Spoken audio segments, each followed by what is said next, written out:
તો પ્રવેગ સોલારમાં installation process step by step કઈ રીતે થાય છે? અમે પ્રવેગ સોલારમાં કોઈ પણ પ્રોજેક્ટ લઈએ ને તેમાં પ્રી કેલ્ક્યુલેશન બધું જ થયેલું હોય કે આ પ્રોજેક્ટ કેટલામાં આપણને પોસાય છે, કેટલું પ્રોફિટ છે, એક્સવાય બધું કેલ્ક્યુલેશન થયેલું હોય. પ્લસ જ્યારે પ્રોજેક્ટ આવે ત્યારે એ વસ્તુ ભૂલી જવાની કે એમાં પ્રોફિટ કેટલો છે. પછી એ જોવાનું કે કસ્ટમર સેટિસ્ફેક્શન કઈ રીતે મળશે. કસ્ટમર ફર્સ્ટ એ અમારી કોર વેલ્યુ છે, તેના ઉપર અમે વર્ક કરીએ.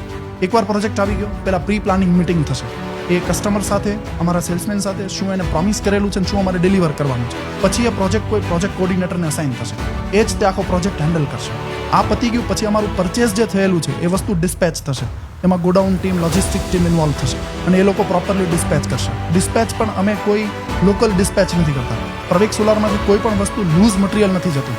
બધી જ વસ્તુ બોક્સ પેકિંગ સાથે થશે, જે ક્વોલિટી સ્ટાન્ડર્ડ છે એ પ્રમાણે ડિલિવર થશે. કસ્ટમરને જે કીધેલું છે એ ટાઈમે અને જેવું કીધેલું છે એવું ડિલિવર થશે. એટલે આ બધી વસ્તુ અમે ઇન્ટિગ્રેટ કરીએ બધા અલગ અલગ ડિપાર્ટમેન્ટ સાથે અને બધાને અલગ અલગ રિસ્પોન્સિબિલિટી આપેલી છે કે જે એ રીતે કામ કરશે. એટલે કસ્ટમરની હર્ડલ્સ અમે ઝીરો કરીએ આ રીતે. અને આ બધી વસ્તુ શક્ય બને છે અમારી ટેગલાઇનથી, પ્રવેગ સોલાર બધું સંભાળી લેશે.